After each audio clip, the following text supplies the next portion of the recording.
Anos était un roi démon surpuissant qui s'est sacrifié pour mettre fin à la guerre entre humains et démons.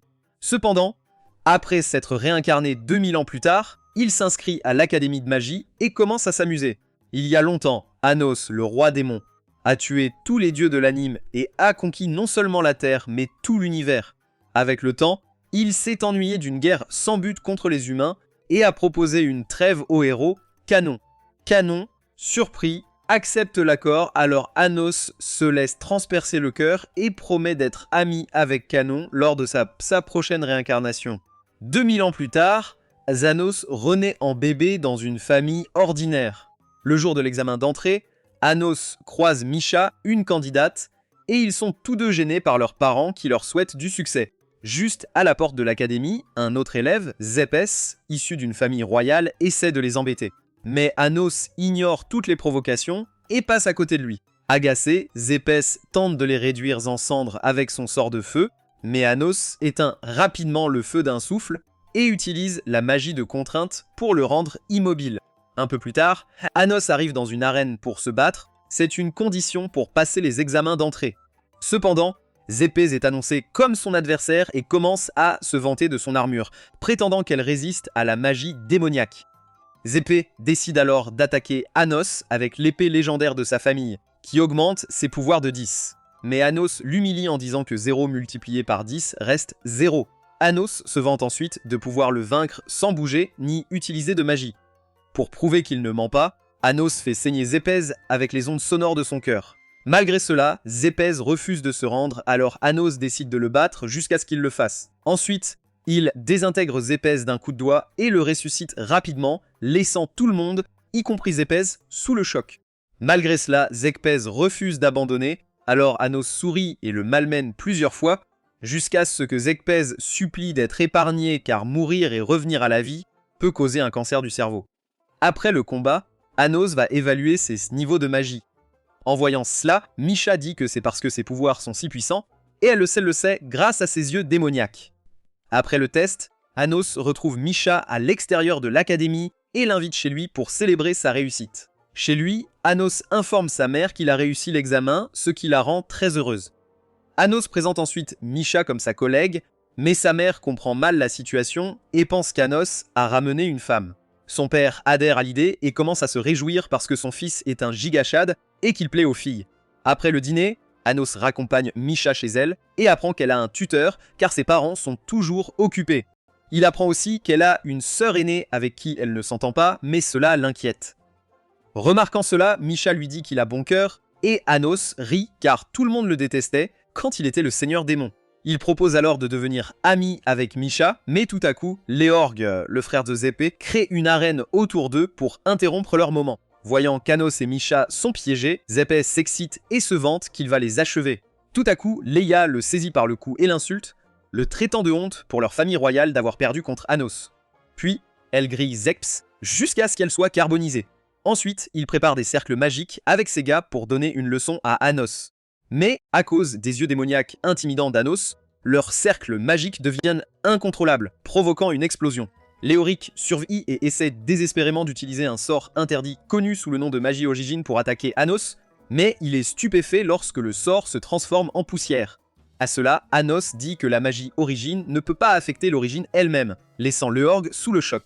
Anos répond alors que Zepes est un zombie schizophrène, qui attaque Léorg en vengeance pour l'avoir éliminé. Pendant ce temps, Anos dit à Léorg de reconnaître Zepes comme son frère pour qu'ils puissent l'affronter ensemble. Mais Léorg refuse car Zepes est un zombie sans cervelle qui a déshonoré leur famille. Alors que Zepes s'approche de Léorg, il a peur pour sa vie et manque de se faire dessus car son frère zombie va le cuire. Par désespoir, il écoute Aenos et essaie d'appeler Zepes pour voir s'il va revenir à lui, mais il est trop tard. Alors que Zepes l'attaque avec magie, ils meurent tous les deux. Anno les ressuscite, leur dit de travailler sur leurs liens et revient se battre avec eux quand ils auront gagné en puissance. Les frères se demandent cependant comment Anos est si fort, et c'est alors qu'Anos révèle qu'il est le véritable seigneur démon qui est revenu pour régner sur le monde à nouveau.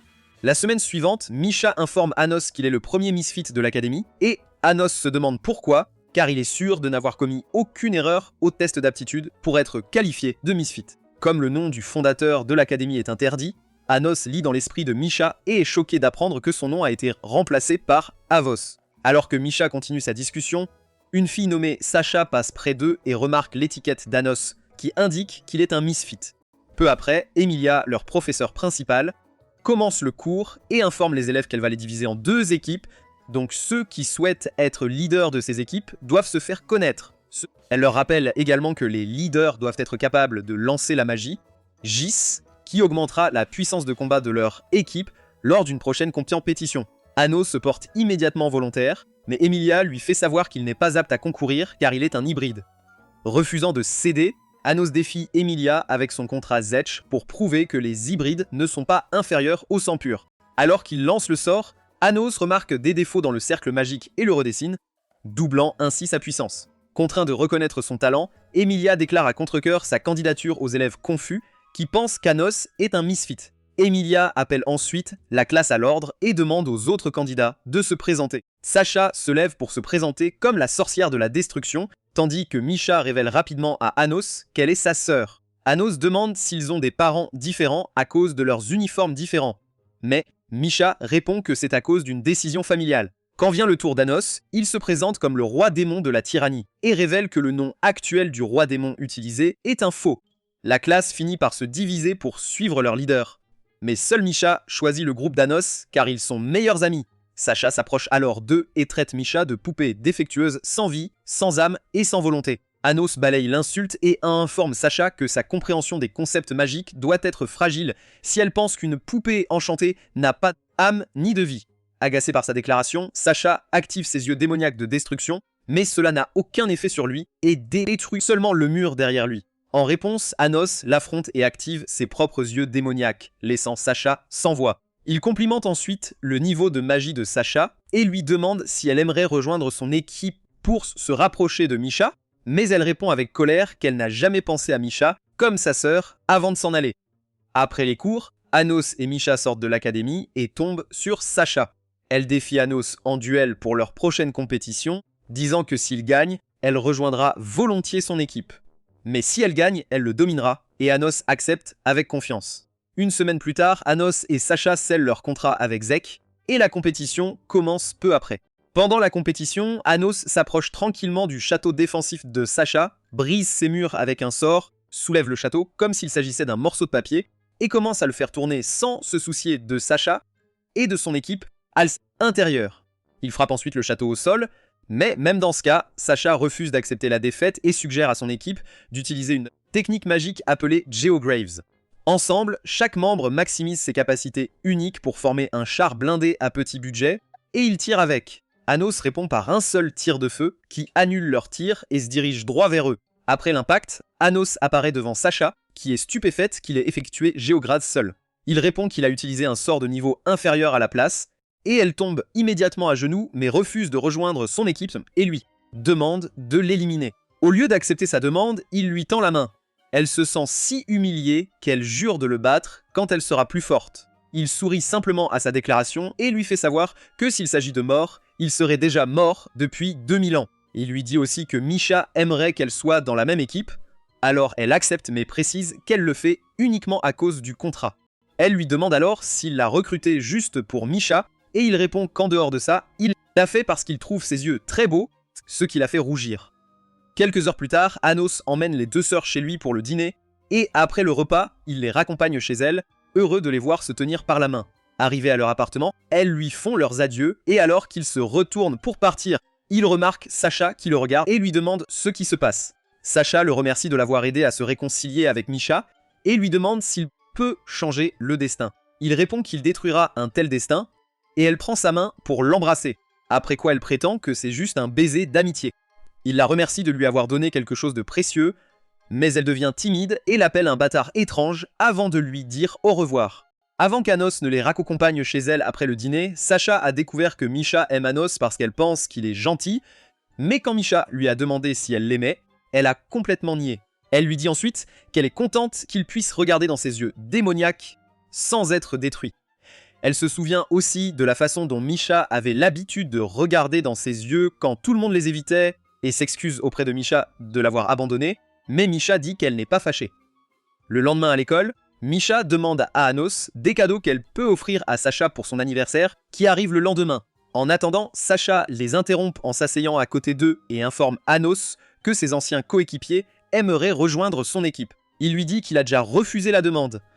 Et Sacha lui dit de bien comprendre qu'ils auraient besoin de plus de membres pour concourir en classe pour les futures compétitions, selon la règle de l'académie. Quelques minutes plus tard, le cours commence et Emilia rappelle à la classe que le roi démon de la tyrannie est largement attendu pour se réveiller, très bientôt. En préparation, elle leur annonce qu'un des 7 anciens empereurs démoniaques donnera un cours spécial sur la grande magie. Confus, Anos se demande qui sont les démons, et Sacha prend son temps pour lui expliquer. Selon elle, l'ancêtre fondateur a utilisé son propre sang pour créer 7 subordonnés, connus sous le nom des 7 anciens, et il se souvient enfin de cela. Sacha poursuit son récit en lui disant que les 7 anciens ont créé l'académie pour former de futurs seigneurs démons, mais il trouve l'histoire étrange car les anciens sont censés connaître son existence maintenant. Peu après Yves, l'ancien qu'ils attendent, entre et Anos lui dit immédiatement ce qui se passe, comme s'ils étaient de vieux amis, ce qui stupéfie ses camarades. Emilia s'excuse rapidement pour le comportement impoli d'Anos, promettant de le faire expulser, mais Evis lui dit de ne pas s'en faire. Evis continue alors à discuter avec Anos, et Anos découvre qu'Yves a perdu ses souvenirs d'il y a 2000 ans. Il renvoie Yves dans le temps pour récupérer sa mémoire, mais cela ne fonctionne pas, alors il dit à Yves de commencer la conférence, promettant de continuer après le cours. Après la conférence, Yves avoue à Anos qu'il est bien revenu dans le temps quand Anos lui a lancé un sort, et Anos découvre que le passé a été modifié par quelqu'un d'autre. Il réalise alors que la personne responsable doit avoir effacé les souvenirs d'Eva, mais Evas est sceptique sur le fait que le coupable pourrait être Anos, car il possède aussi le même pouvoir qui défie le temps. Anos comprend son point de vue, et Evas décide de rester neutre pour le moment. 30 minutes plus tard, les étudiants se rassemblent pour un examen de donjon où ils devront concourir pour des points en différentes équipes en collectant des outils magiques. Cela se déroulera au palais des démons. Ils se dispersent ensuite après les instructions, mais Anos reste calme car il croit que s'ils mettent la main sur le sceptre au niveau le plus bas du palais, ils obtiendront un point parfait. Les filles se demandent ce qu'il veut dire, et il leur rappelle qu'elles sont dans son château. Sur ce, il les conduit à travers un passage secret qu'il a conçu lui-même, et il se retrouve dans une salle de catalyse magique qui lui semble un peu différente de celle d'il y a 2000 ans. Après cela, il les mène à l'hôtel où se trouve le sceptre, et alors que Sacha se perd dans la beauté du sceptre, il fait rapidement signe à Misha de le suivre. Il l'emmène ensuite dans une pièce secrète, et lui dit de prendre n'importe quel objet comme cadeau dit anniversaire pour Sacha. Elle prend une robe avant de remarquer une bague qui attire son attention. Il lui dit de la prendre, car il voit qu'elle l'aime, mais elle refuse. Quand elle retourne voir Sacha, qui est actuellement en colère d'avoir été laissée seule, Misha lui tend la robe, et elle se sent immédiatement coupable de ne rien avoir offert à Misha en retour. Mais Misha répond qu'elle ne veut rien. Elle ordonne ensuite à Anos aussi de les excuser, car elle veut se changer dans la robe, et il le fait, tandis que Misha le remercie de l'avoir aidé avec le cadeau. Peu après, il revient pour voir Sacha tenant le sceptre, et Misha, assise par terre avec un couteau planté dans la poitrine. Il exige de savoir ce que Sacha fait, et Sacha prétend qu'elle a fait semblant pour s'assurer d'obtenir la première place à l'examen de donjon.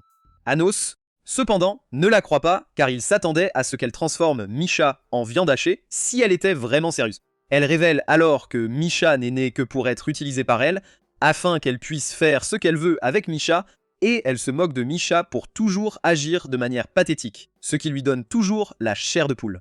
Elle déclare aussi que si Anos pose la main sur elle, sa magie s'activera pour enfoncer le couteau plus profondément dans le corps de Misha. Anos ignore cela et attrape la main de Sacha alors qu'elle s'envole, révélant qu'il a guéri Misha dès qu'il est entré dans la pièce et a mis une illusion à la place. Il affirme alors qu'il sait qu'elle a fait semblant de détester Misha et lui demande ce qu'elle ressent vraiment. En réponse, elle active ses yeux démoniaques et il fait de même, ce qui envoie immédiatement un choc à travers son corps. Misha l'arrête soudainement avant qu'il n'envoie Sacha rencontrer Hadès et lui dit de la laisser partir, ce qu'il fait, donnant à Sacha la chance de s'échapper avec la robe et le sceptre.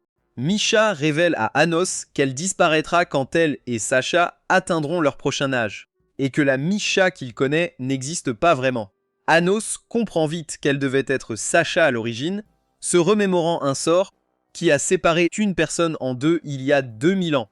Misha confirme qu'en tant que fœtus, elle a reçu une part de l'âme de Sacha par l'intermédiaire d'Eve. Comme le sort est temporaire, elles redeviendront unies. Misha lui fait savoir qu'elle a déjà accepté son destin et qu'elle veut juste quelques souvenirs. Mais la plupart des démons l'évitaient car ils croyaient qu'elle ne devrait pas exister. Quand il lui a parlé et qu'ils sont devenus amis, cela lui a fait plaisir de vivre enfin un miracle. Anno la prend immédiatement dans ses bras et promet de réaliser son vœu. Elle lui dit qu'elle aimerait se réconcilier avec Sacha. Il l'emmène alors là où Sacha essaie encore de s'échapper et lui dit que Misha souhaite se réconcilier. Sacha ne peut pas croire que Misha se comporte toujours comme une idiote après l'avoir trahi, mais Misha veut juste savoir si elle la déteste vraiment. Au lieu de répondre, elle défie Anos en duel, promettant de répondre à la question de Misha si elle gagne.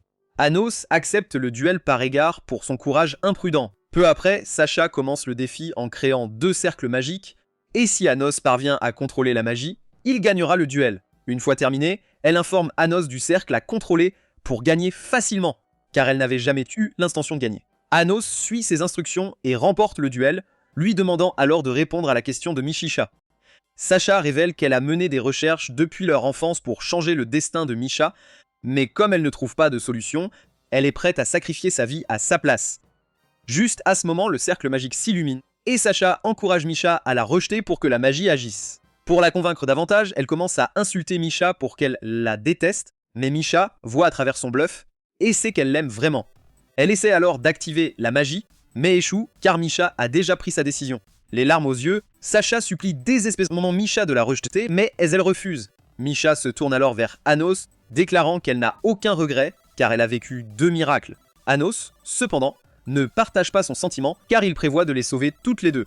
Il propose alors de les renvoyer dans le temps pour qu'elles puissent fusionner leurs sources incomplètes avec leurs cellules non nées et renaître en tant que vraies sœurs jumelles.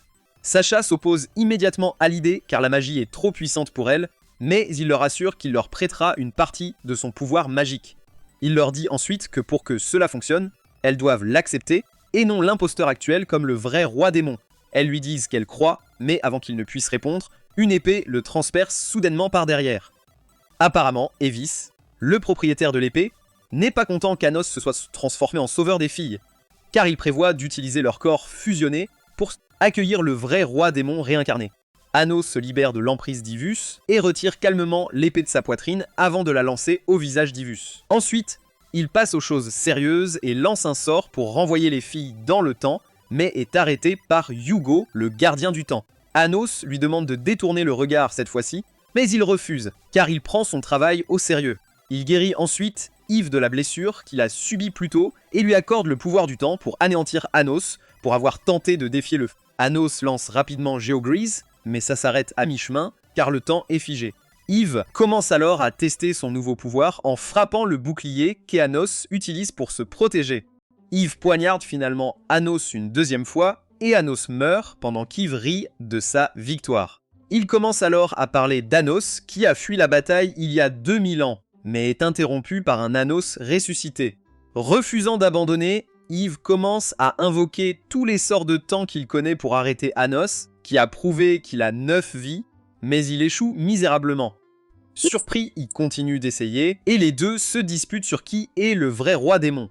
Anos libère alors Sacha et Misha de la boucle temporelle dans laquelle elles sont coincées, et elle confesse immédiatement qu'elle croit qu'il est le roi démon éveillé.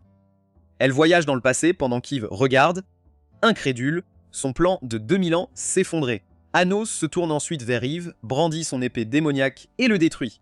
Après cela, il le ressuscite et découvre qu'il est fusionné avec une 3e source inconnue. Comme Yves ne se souvient toujours pas de grand-chose, Anos lui donne ses souvenirs et pense que la personne qui prend le contrôle de son corps travaille pour Avos.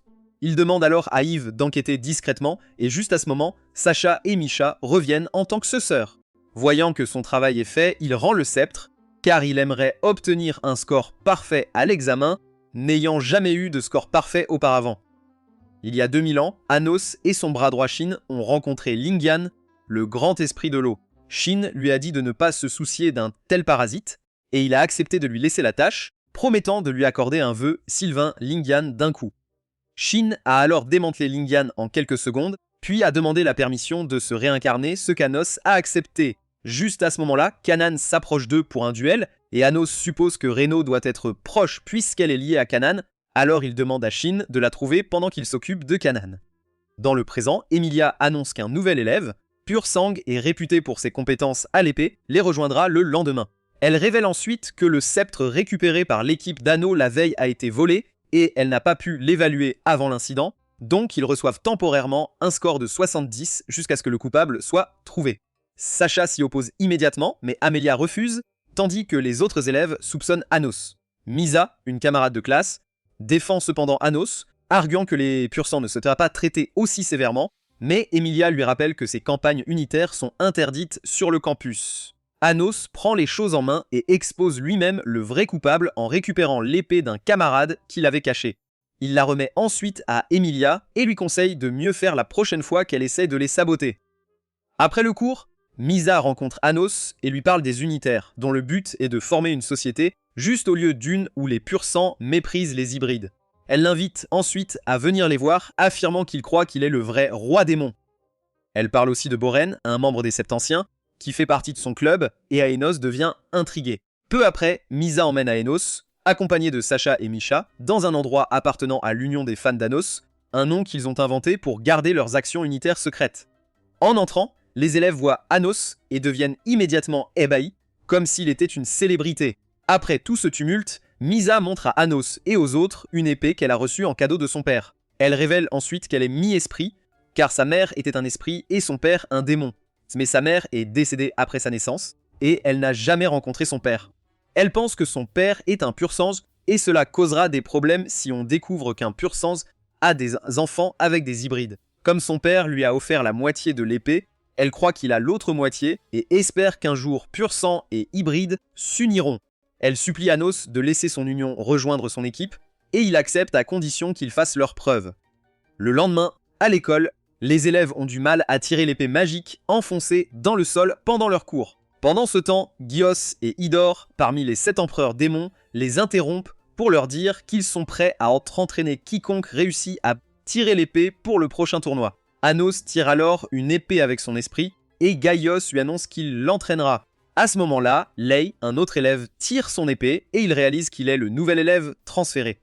Ido défie Lei de montrer ses compétences, mais il refuse et Ido tente de l'attaquer, mais c'est lui qui se fait frapper. Anos met également Gaios hors de combat d'un seul coup, ce qui lui permet de se lier avec Lei grâce à leur maîtrise de l'épée. Lors de la leçon suivante, Lei refuse d'être chef d'équipe malgré ses capacités et demande à Anos s'il peut rejoindre son équipe. Bien qu'Anos soit impressionné, il refuse son offre. Lei demande s'il doit embrasser ses chaussures pour le faire changer d'avis, et Anos l'encourage à le faire s'il est prêt à recevoir un coup de pied. Anos appelle alors Misa pour laisser Lei rejoindre son équipe lors de la prochaine compétition et s'affronter. Le jour de la compétition arrive enfin, et l'équipe de Misa est surprise par la façon dont Lei s'adresse à eux, étant des hybrides alors qu'il est un pur sang. Lei explique alors qu'il est juste un gars tranquille, qui ne se soucie pas des règles, et il doute que le vrai roi démon ait établi de telles règles. Pendant ce temps, l'équipe d'Anos prépare sa stratégie pour la compétition, et Anos leur annonce qu'il affrontera Lei. Misha construit alors un château en lançant un sort, et Sacha sort en premier, suivi d'Anos. Peu après, Anos arrive à l'endroit de Lei et réalise qu'il prête son pouvoir magique à Misa et son équipe pour les aider à gagner, mais Lei affirme qu'il utilise rarement son sort. Il commence alors à se battre, Anos tenant une branche d'arbre, tandis que Sacha essaie de combattre le château mouvant abritant l'équipe de Misa. De l'intérieur du château, Misa utilise Géogré pour créer un tank blindé qui combine avec les attaques de Sacha pour bombarder le château en mouvement. Anos et Lei continuent de se battre jusqu'à provoquer un tremblement de terre, et ils commencent à parler de leur plaisir à se battre, leurs auras s'accordant. Anos finit par toucher Lei avec sa branche, même si Lei a tranché une partie de la branche. Les se rend et lui dit qu'en se battant, il a l'impression que ce n'est pas leur première rencontre. Il demande alors s'il peut toujours rejoindre l'équipe d'Anos, et Anos l'accepte en lui tendant la main, qu'il prend en promettant de le battre lors de leur prochain duel. Après la compétition, les parents d'Anos les accueillent pour le dîner, et Misa se sent mal à l'aise de se joindre à eux après sa défaite. Anos lui assure qu'elle est maintenant sa subordonnée, car il voit du potentiel en elle, ce qui la rend heureuse. Ses parents le félicitent également pour ses bonnes performances à l'école, et lui assurent qu'il sera un bon seigneur démon un jour, car il croit que c'est son rêve. Après le dîner, ses parents se confient à Sacha et Misha sur les difficultés rencontrées lors de la naissance d'Humané. Anos et la promesse qu'ils ont faite de se consacrer à son éducation. Pendant ce temps, Misha et Lei sortent pour prendre l'air et ils commencent à parler de la compétition du jour. Au cours de la conversation, Misha essaye de recruter Lei pour rejoindre son club unitaire, car il ne discrimine pas, mais il le rejette calmement. Il lui demande si ça va, car il a appris que les demi-esprits comme elles vivent rarement longtemps. Misa est surprise d'entendre ça, elle n'est pas sûre de la théorie, et elle le regarde entrer, inquiète. Le lendemain en classe, Emilia annonce que Lei et Anos ont été sélectionnés pour participer au tournoi de magie, et leur demande de se préparer avec une épée magique. Après le cours, Anos confie à Lei qu'il soupçonne une tricherie, car les purs sangs ne laisseraient jamais les hybrides gagner. À ce moment-là, Misa interrompt leur discussion pour informer Anos que Boron est là et souhaite le rencontrer. En voyant Anos, Boron commence à pleurer et s'incline pour lui dire qu'il l'a attendu pour ressusciter. Il parle de comment il pense que quelqu'un l'a surpris et a effacé ses souvenirs, mais sa source n'a jamais oublié Anos, c'est pourquoi il le reconnaît comme le vrai roi démon. Boren révèle aussi qu'après qu'Anos a créé les murs, il est resté piégé dans la Grande Raide Forêt pendant plus d'un siècle. Quand il est enfin revenu à la civilisation, le nom du roi démon avait déjà changé. Anos demande alors à Boren s'il sait ce qu'Avos prépare, mais il prétend ne pas le savoir, alors Anos lui demande qui l'a choisi pour le tournoi, et il répond que ce sont des gens contre la politique des unitaires. Il lui conseille de s'éloigner du tournoi, car il pense qu'Eivos pourrait se trahir s'il refuse de mordre à l'hameçon. Plus tard, en dînant chez lui, Anos apprend par sa mère qu'Emilia est passée avant son retour pour lui montrer son soutien, ce qui le rend suspicieux. Le lendemain, Anos emmène Misha en sortie pour la remercier d'avoir préparé le dîner chez lui. Arrivé à un atelier de modèles magiques, Misha lance son sort pour créer un prototype de leur dîner. Quand c'est le tour d'Anos, il recrée toute la ville, ce qui choque le propriétaire de l'atelier. Après leur passage à l'atelier, Misha admire le prototype de la ville qu'Anos a créé comme s'il s'agissait d'un trésor, et Anos est ravi qu'elle remarque même les plus petits détails. Il transforme ensuite le prototype en bague et la met à son doigt, en disant que c'est à elle pour qu'elle puisse la regarder quand elle veut. Peu après, il visite un café pour chats, et Yves, déguisé en chat parlant, informe Anos que quelqu'un au-dessus de Boren contrôle en réalité les unitaires. Yves lui fait aussi savoir qu'une autre personne d'identité inconnue est dans la ville, et qu'elle est affiliée à la clinique magique de la ville. Anos lui demande alors d'enquêter sur Boren et de faire des recherches sur le tournoi à venir, et Yves acquiesce. Ensuite, Anos et Misha visitent la clinique, mais Anos ne trouve rien de suspect. À ce moment-là, Lei s'approche d'eux pour demander ce qui se passe, et Anos prétend qu'il passe juste. Il découvre alors que la mère de Lei est à la clinique pour recevoir un traitement. Mais quand Anos propose de la guérir lui-même, Lei refuse car Anos n'est clairement pas médecin.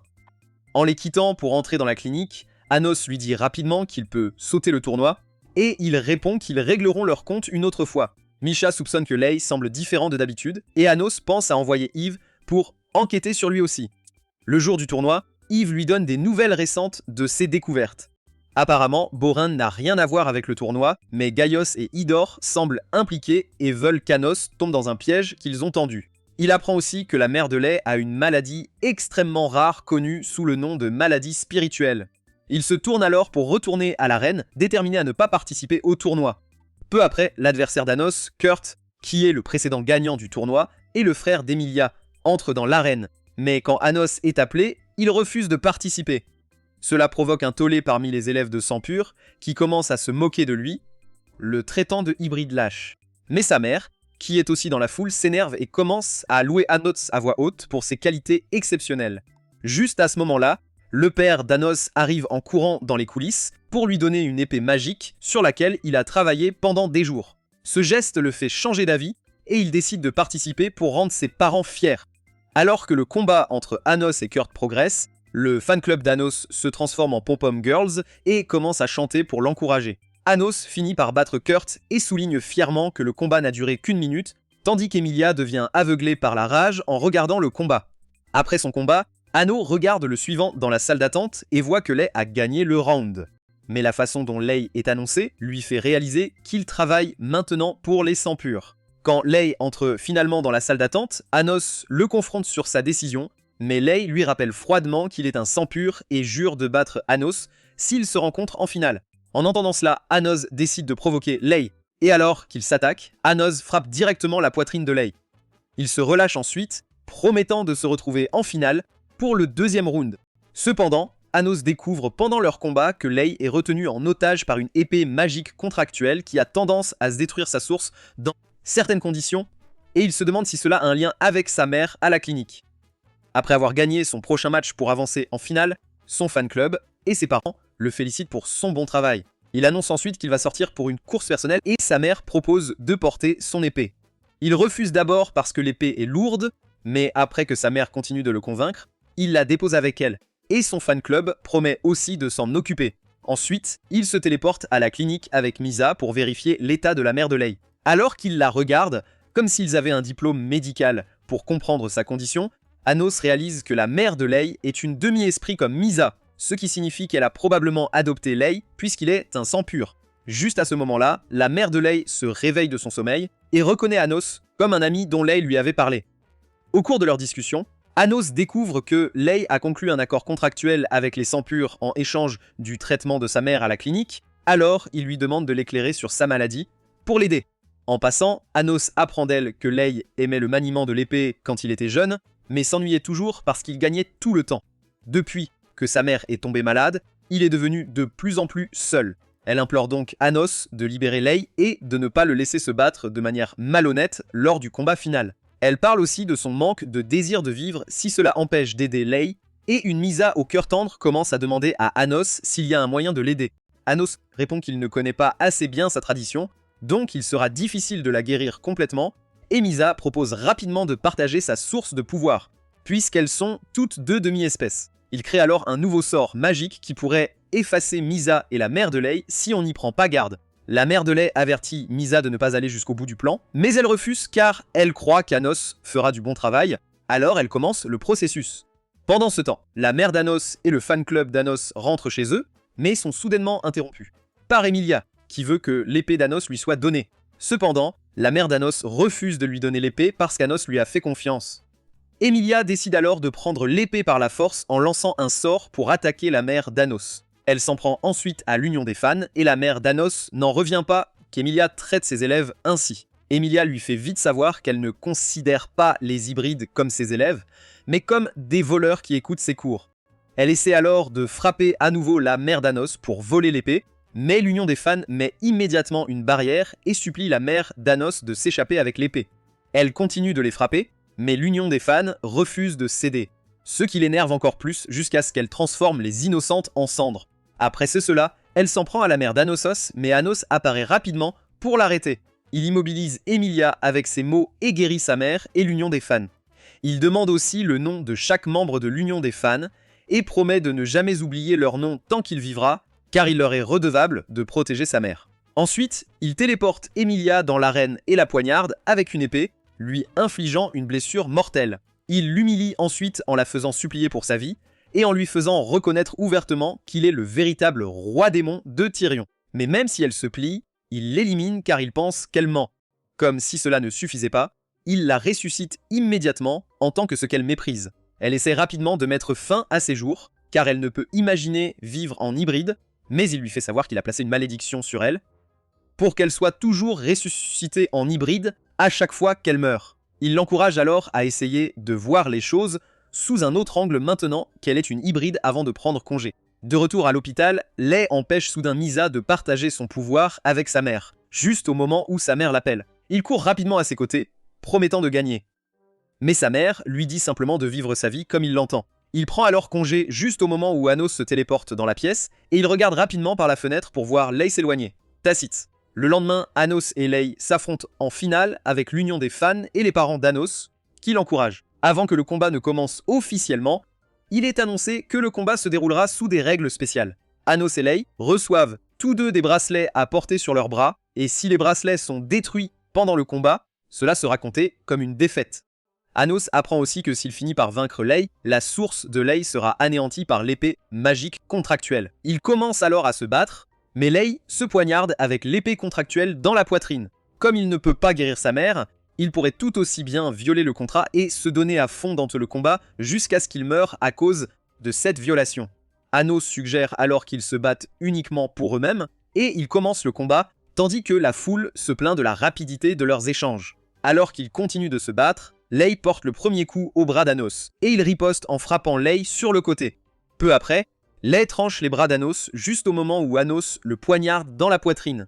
Boron se révèle alors soudainement comme celui qui a planté l'épée magique contractuelle dans Lei, et il est également chargé de sélectionner Anos pour le tournoi, juste au moment où il transfère Einos dans une prison dimensionnelle. Boren invoque aussi Gaios et Idor, qui ont déjà un contentieux avec Anos pour l'affronter, mais Lei apparaît et décapite Gaios et Idor d'un coup. Surpris par cela, Boren apprend que le dernier coup d'Anos a détruit l'épée magique contractuelle grâce à la confiance qu'ils ont l'un envers l'autre, et Boren ne peut pas croire qu'il a été pris au dépourvu.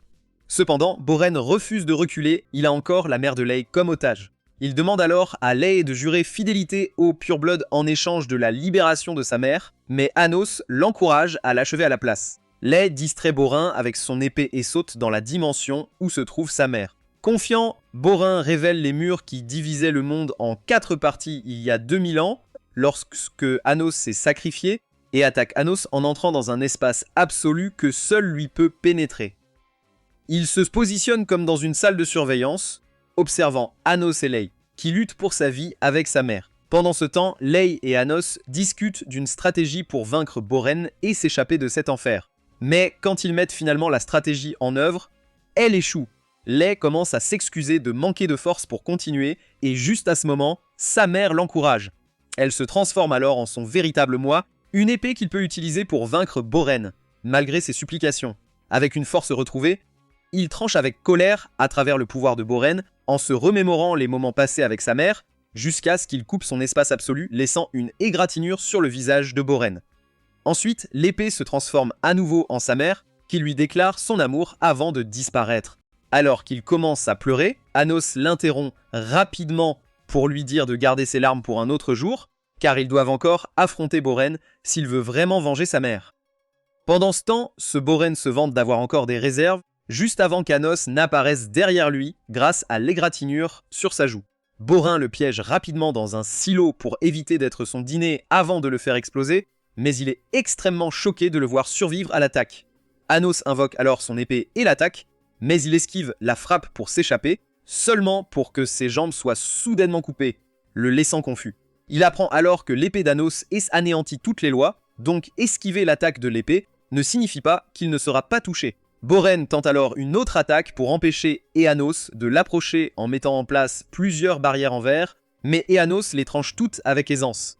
Quand il parvient enfin à lui, il vise son crâne avec son épée, détruisant ainsi le dispositif à l'intérieur de lui. Boren reprend enfin le contrôle de lui-même, s'excuse pour son comportement et explique ses actions à Anos. Apparemment, après leur dernière rencontre, une entité inconnue a soudainement attaqué Boren et ils l'ont manipulé depuis ce jour. En entendant cela, Anos lui demande d'invoquer Gaios contrôlé également pour mal se comporter, suspectant que toute la situation est l'œuvre d'Eivos. Il tente alors de les ressusciter, mais un étrange individu portant un masque de Black Panther à petit budget l'interrompt soudainement, et lorsque Anos questionne sa mission, il s'en va.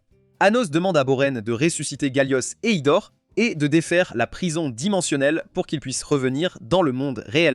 La foule les voit enfin, et l'annoncetière déclare Anos vainqueur du duel, ce qui rend ses parents extrêmement heureux. Anos dédie ensuite sa victoire à l'épée que son père lui a donnée, et déclare que son père est un vrai, ce qui le fait pleurer. Après cela, il guérit Lei, qui devient triste à l'idée de ne plus avoir de mère, pour entendre Anos lui dire que sa mère va bien. Pour prouver son propos, Anos ressuscite sa mère, et ils s'étreignent. Lorsque le moment de la remise des prix arrive, Sacha s'avance pour remettre une épée commémorative à Anos, et l'embrasse sur la joue, en affirmant qu'elle ne l'a fait que par coutume. Il y a 2000 ans, Anos s'est approché de Canaan pour discuter de la fin de la guerre entre humains et démons, affirmant que l'humanité n'est pas le seul côté à désirer la paix. Alors qu'il continue à converser, Jirga, le mentor de Canaan, les interrompt soudainement pour frapper Anos, mais il est arrêté par la barrière qu'Anos a immédiatement mise en place. En tentant de briser la barrière, Jirga informe Canaan de ne pas croire au discours de paix d'Anos et lui dit que les humains désiraient sa mort parce qu'ils voulaient venger la mort de sa famille et de ses camarades. Après avoir brisé la barrière, il tente de frapper Anos, mais c'est Anos qui le frappe au ventre. Alors que Jirga tombe à genoux, Anos lui rappelle que les humains ont aussi tué sa mère. Il se tourne ensuite vers Canaan et lui dit de le rejoindre à son château s'il veut mettre fin à la guerre. Après le départ d'Anos, Jirga prévient Canaan de ne pas faire confiance aux démons, car la coexistence est impossible. Canaan prend alors congé pendant que Jirga succombe à ses blessures. De retour au présent, Meno se présente à la classe d'Anos comme remplaçante temporaire d'Emilia. Elle annonce ensuite que dans 3 semaines, les cours de l'Académie intérieure auront lieu à l'Académie des héros dans le royaume humain. Les élèves s'interrogent sur ce que sont les héros et Meno en profite pour leur enseigner l'histoire des héros. Anos intervient avec ses connaissances sur les héros, affirmant qu'ils utilisent leur magie pour attaquer et détruire les châteaux qu'ils construisent pour se défendre. Sur ce, Meno annonce qu'il y aura un examen entre eux et les héros pendant les cours interacadémiques et qu'ils doivent se préparer. Après le cours, Anos entraîne Lei, Misha et Sasha pour améliorer leur magie et leurs compétences pour l'examen à venir, sachant à quel point les héros peuvent être forts. Quelques heures plus tard, Born informe Anos que Guios et Idor ont été ressuscités avec succès, confirmant ses soupçons. Borin lui conseille également d'être très prudent pendant son séjour à l'Académie des héros. Car selon son enquête, l'Académie forme des héros réincarnés, malgré la paix dans le monde, ce qui suscite ses soupçons. Peu après, Anos emmène Lei dans sa salle des trésors pour voir sa collection d'épées. Lei s'intéresse alors à une épée, et Anos explique que c'est une épée émoussée s'il ne se concentre pas sur la coupe avec son cœur. 3 semaines plus tard, les élèves se rassemblent pour commencer leur voyage vers l'Académie des héros. Meno parle à travers une chouette pour expliquer aux élèves comment se rendre à l'Académie des héros. Le voyage prendra 10 jours, et tout élève qui n'arrivera pas à temps ne pourra pas participer à l'examen. Les élèves partent alors en nombre, pendant que Sasha et les autres réfléchissent à un chemin plus rapide pour arriver à l'Académie à temps.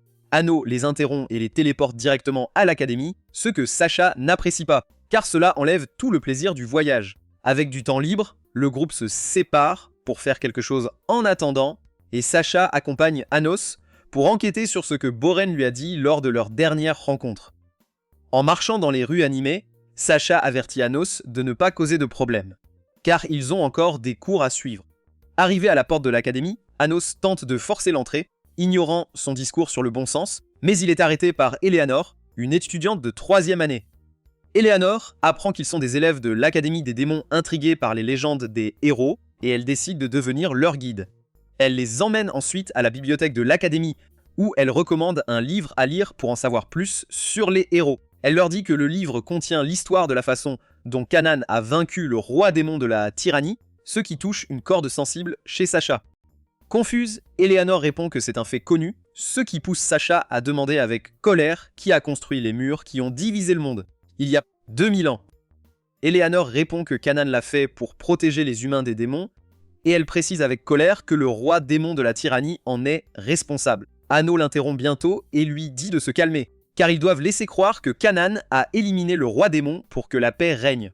Il demande ensuite à Eleanor le nom du nouveau roi démon, et elle répond que c'est Avos, ce qui lui fait confirmer que l'histoire a aussi été modifiée dans le royaume humain. Il apprend aussi qu'il y a une classe spéciale pour les héros réincarnés de différentes époques, et qu'il y a 4 réincarnations de Canon. Il demande donc si elles ont des souvenirs de Canon, car cela aurait dû aider à corriger l'histoire. À ce moment-là, Ledriano et Laos, 2 réincarnations de Canon, interrompent leur conversation. Mais Anos a du mal à croire qu'ils soient de vraies réincarnations, car il pense que Canon n'a qu'une seule vraie source. Cela n'énerve que Laos qui s'avance pour montrer ses muscles à Anos, mais échoue misérablement. Laos tente de l'attaquer à nouveau, mais Ledriano l'arrête et s'excuse pour son impolitesse. Ensuite, Anos quitte la bibliothèque avec les autres, et en sortant, il leur dit que s'il avait affronté le vrai Canon, le combat ne se serait pas terminé ainsi. Il se confie à Eleanor sur son désir de le rencontrer à cause de leurs promesses passées. 10 jours plus tard, Meno accueille les autres étudiants à l'Académie des démons et leur donne un A pour leurs efforts. Alors qu'ils s'effondrent pour se reposer, l'un d'eux remarque le groupe d'Anos entrant et est choqué de découvrir qu'ils sont à l'Académie depuis 10 jours. Le groupe d'Anos est bientôt approché par Revest, un étudiant de 3e année qui les accuse de tricherie, mais Anos le félicite simplement d'être arrivé à l'Académie en 2 jours. Pendant l'assemblée, Diego, le directeur de l'Académie des héros, accueille officiellement les étudiants à leur premier cours ensemble. Meno leur annonce ensuite que chaque académie utilisera les objets sur la table pour démontrer un peu de magie afin de montrer les capacités magiques de chaque académie. Ledriano est choisi pour l'Académie des héros, tandis que Revest se porte volontaire pour l'Académie des démons. Ledriano commence alors et réussit sa démonstration de magie, mais lorsque c'est au tour de Revest, son sort échoue. Voyant que l'académie est sur le point d'être ridiculisée, Anos intervient pour aider Revest et révèle que Ledriano a triché en utilisant une barrière cachée qui scelle la magie des démons. Il brise le sort, permettant ainsi à celui de Revest de s'activer. Il montre aussi qu'il est le patron en annulant les sorts et en créant une épée sainte, ce qui surprend Diego car Anos est un démon. Un fossé se forme bientôt entre les deux académies car Anos est considéré comme un paria tandis que Revest lui lance un regard méprisant. Après le cours éprouvant, Anos reçoit des informations d'Yves dans sa chambre que Canon n'a pas été éliminé par un humain, mais qu'une phrase étrange circule parmi les membres de l'Académie des Héros. Un coup frappe alors à la porte, il dit donc à Ezevis de continuer l'enquête pendant qu'il va ouvrir la porte pour Sacha et Misha. Peu après, tous les trois se dirigent vers le centre-ville pour célébrer, et Anos apprend que la ville célèbre actuellement la naissance de Jirga. Il remarque alors Lei et Misha se comportant comme s'ils étaient en rendez-vous, et Sacha empêche Anos d'aller les voir. Cependant, Lei et Misha sont juste en train de discuter des événements de la classe plus tôt dans la journée. Au cours de leur discussion, Lei la remercie de l'avoir aidé avec la maladie de sa mère, ce qui la fait rire d'embarras car elle se sent soudainement timide. Il regarde ensuite de jolis colliers exposés pendant qu'Anos et les autres continuent de les observer de loin. Lei choisit un collier à 2 cordes pour Misha en signe de gratitude et il le porte pour elle. Le lendemain, en se rendant au cours, le groupe de fans de Misha fixe le collier comme s'il n'en avait jamais vu auparavant et commence à l'assatir de questions sur qui le lui a offert. Sacha et les autres qui marchent derrière commencent aussi à parler du collier et Anos révèle l'histoire romantique s'associer au collier. En arrivant au bord du lac où le cours doit avoir lieu, l'Académie des Héros se sépare de l'Académie des Démons et Anos remarque qu'Eleanor est absente. Peu après, Diego annonce soudainement qu'ils auront les examens interacadémiques, précisant que le lac est le lieu de l'examen. Quand vient le temps de la sélection, Revs propose que son équipe participe à l'examen à la place de celle d'Anos, car l'équipe d'Anos est peu nombreuse, et Revesque croit à l'enseignement de Meno qui les a amenés jusqu'ici, donc Anos accepte sa suggestion. Alors que Revesque lance un sort pour leur permettre d'explorer le lac, Anos apprend de Meno que Rivest est en fait un gars au grand cœur qui était autrefois un perdant détestant le roi démon. Mais il croit en lui maintenant car elle a expliqué comment le roi démon a toujours à cœur l'intérêt de... Pendant ce temps, aucun des coéquipiers de Rivest ne peut lancer de sort, mais Revest reste calme, croyant que l'arène de pouvoir magique pourrait être stagnante. Il conseille alors à ses coéquipiers de chercher l'ennemi en temps opportun en utilisant leur technique de fuite. Ses coéquipiers obéissent, mais se font facilement éliminer par les étudiants de l'Académie des Héros. Pendant ce temps, Meno sent une tricherie et Anos lui prête ses yeux démoniaques pour vérifier ce qui se passe dans le lac. Il réalise alors que les étudiants héros trichent en utilisant de l'eau bénite toxique pour les démons. L'équipe de Reva s'affaiblit rapidement alors que les étudiants héros drainent leur pouvoir magique avec l'eau bénite. Meno dit rapidement à Diego de sauver ses étudiants s'il ne veut pas que l'Académie des Héros réponde à des questions en cas de blessé, mais Diego lui dit calmement qu'il est envoyé pour aider, donc il devrait y aller. Elle décide alors de prendre les choses en main, mais Anos l'arrête et utilise sa magie pour sauver ses collègues à la place. Meno se précipite vers Rêve pour le soigner. Réalisant seulement qu'il a été blessé par de la magie sainte, donc aucun sort de guérison ne sera efficace sur lui. Meno commence à pleurer car elle croit que c'est de sa faute et Anos propose de le guérir. Revest refuse d'abord, mais cède après qu'Anos lui dise de considérer les sentiments de Meno. Il révèle alors comment l'Académie des Héros a triché lors de l'examen et Anos le guérit. Pour le prochain round, Anos et son équipe affrontent les héros choisis par l'Académie des Héros, N, Laos et Ledriano. Alors qu'ils commencent à se provoquer, N provoque en plaisantant l'équipe d'Anos pour qu'elle draine le lac si elle le considère désavantageux, et Anos prend la blague au sérieux en le drainant avec sa magie.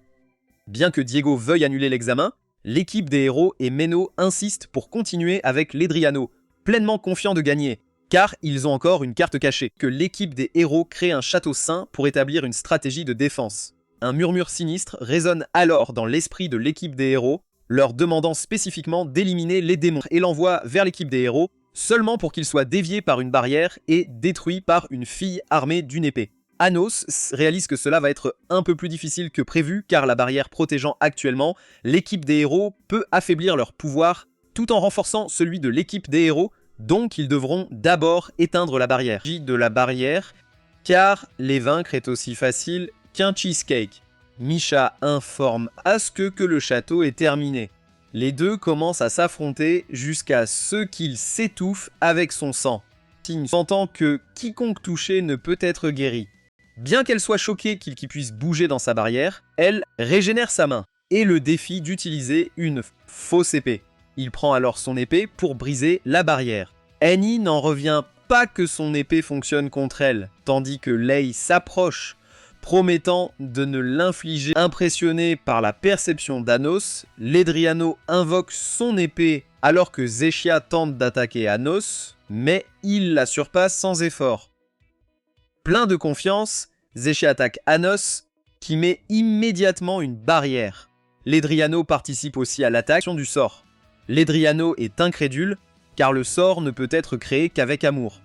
Mais Anos lui fait savoir que les démons peuvent aimer aussi, alors il appelle l'union des fans d'Anos à chanter leur déclaration d'amour pour lui.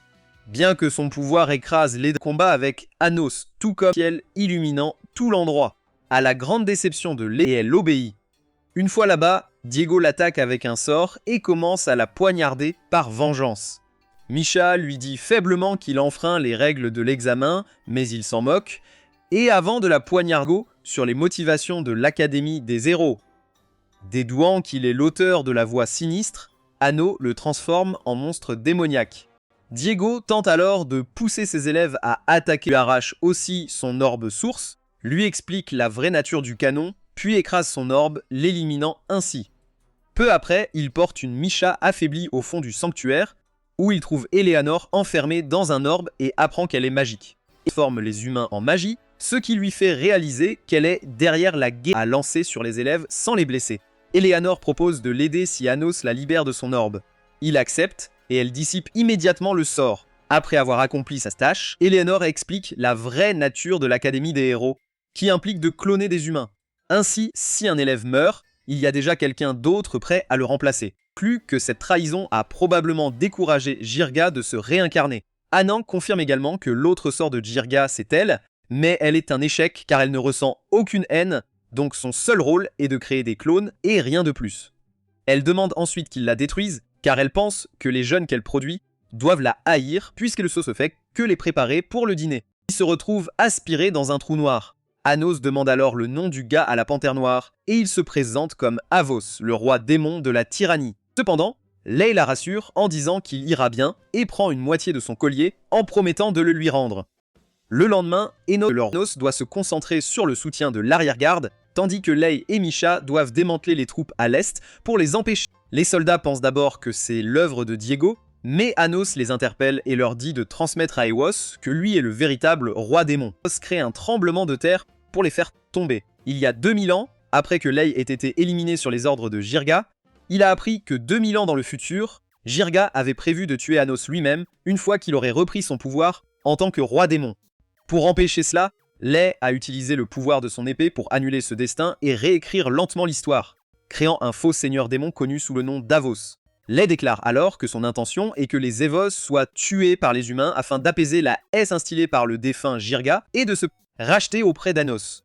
Comprenant qu'il n'y a aucun moyen de dissuader Lei d'abandonner son intention, Anos force Lei à s'abattre contre lui en tenant son précieux collier comme garantie, et les deux dégainent leurs épées. Ils s'engagent alors dans un combat intense, et dans les premières minutes, Anos détruit 6 des 7 sources de Lei. Bien que ses chances de gagner soient plus minces qu'un cheval essayant de passer par le chat d'une aiguille, il refuse de céder et donne tout contre Anos, jusqu'à ce qu'il le poignarde furieusement dans la poitrine. Surpris par cela, Anos se contente de sourire et porte le masque sur son visage. Lorsque les autres finissent par voir ce qui se passe, ils réalisent qu'Anos a été poignardé par l'épée de canon. Anos dit aussi à Lei de garder le moral et l'informe qu'il suit juste son Cetrinidalito pour éteindre la haine humaine. Il s'adresse ensuite aux autres et interdit aux démons de cesser de chercher à se venger des humains jusqu'au jour du retour du roi démon. Après cela, Anos rend discrètement le collier de Lei, alors que Lei retire l'épée du corps d'Anos, ce qui enlève sa source et fait s'effondrer son corps en poussière. Avec cela, Lei annonce à tous que le seigneur démon est mort, et les soldats commencent lentement à se retirer. Cependant, Diego, dans un accès de colère, déclare que Lei n'est pas le héros mais un démon, et ordonne à ses clones Zaishia d'anéantir les démons par autodestruction. Eleanor essaie immédiatement de l'arrêter et implore Diego d'annuler son ordre, mais il refuse et commence à rager sur l'élimination de tous les démons. Au milieu de sa tirade, l'énergie de son corps commence à s'épuiser jusqu'à ce qu'il se transforme en un zombie à petit budget, et une énergie magique émerge de lui, qui finit par se transformer en Jirga. Jirga est déçu que Lei ait choisi de se réincarner en démon, et Lei exprime également sa déception d'avoir renoncé à son existence en tant qu'humain pour se transformer en magie juste pour anéantir les démons. Lei essaie de l'attaquer, mais le corps de Jirga est rempli de magie sacrée. Sasha et Misha décident alors de fusionner pour l'affronter. Jirga veut réveiller les Échias pour qu'ils se détruisent, mais ils sont arrêtés grâce aux efforts combinés de Lei, Misha et Léanor, et du corps fusionné de Sasha et Misha. Pourtant, Jirga continue d'invoquer des Aishis avec fierté jusqu'à ce qu'Anos apparaisse soudainement, les surprenant tous. Anos explique alors à un Jirga stupéfait qu'il a utilisé son attaque pour récupérer sa source. Jirga sourit et affirme que cela lui donnera l'occasion de lui offrir un aller simple vers le royaume des ombres. Il aspire ensuite l'espoir des gens et se transforme en un immense chevalier doré en armure brillante. Anos appelle alors Lei à briser la chaîne de la haine une bonne fois pour toutes, et Lei acquiesce. Les deux gars engagent alors un combat intense contre Jirga qui dure plusieurs minutes. Bien que les gars soient facilement dominés par le nouveau pouvoir de Jirga, Anos contre-attaque en appelant son fan club à chanter pour lui donner un coup de pouce. Et le club se plie immédiatement. Il commence à chanter à l'oreille d'Anos, mais Jirga n'apprécie pas les paroles de leur chanson, pensant qu'ils se moquent de la magie sacrée. Il essaie alors de les achever, mais tous, humains et démons, unissent leurs forces pour l'empêcher de leur faire du mal. Ignorant qu'ils mettent leur vie en danger, le fan club continue de chanter à propos d'Anos. Anos fait alors savoir à Jirga que le monde est maintenant en paix, car il les voit travailler ensemble. Mais Jirga est trop aveuglé par la vengeance pour le croire. Lei le tranche en deux, et avec Anos, ils mettent fin à Jirga une bonne fois pour toutes. Après la bataille, Sasha et Misha se séparent et enlacent Anos, pensant qu'il était vraiment mort. Lei s'excuse aussi auprès de Misa de l'avoir inquiété, mais Misa est juste heureuse de le retrouver. Et ils s'enlacent profondément. Peu après, Anos tient sa promesse envers Eleanor en transformant sa source d'énergie en la sienne, ce qui lui permet de maintenir son pouvoir autour de ses clones Zacia. Et elle le remercie. Quelques heures plus tard, Anos rentre chez lui pour voir ses parents. Et quand il voit Eleanor avec lui, il conclut immédiatement qu'elle est une autre fiancée d'Anos. Eleanor essaie rapidement de clarifier en disant qu'Anos l'a juste transformée en sa magie, mais ses parents pensent qu'elle parle d'une demande en mariage. Si vous avez regardé ce récapitulatif d'anime jusqu'à la fin, faites-le moi savoir dans les commentaires si Misha est plus séduisante que Sasha. N'oubliez pas de liker et de vous abonner pour plus de récapitulatifs comme celui-ci. Paix!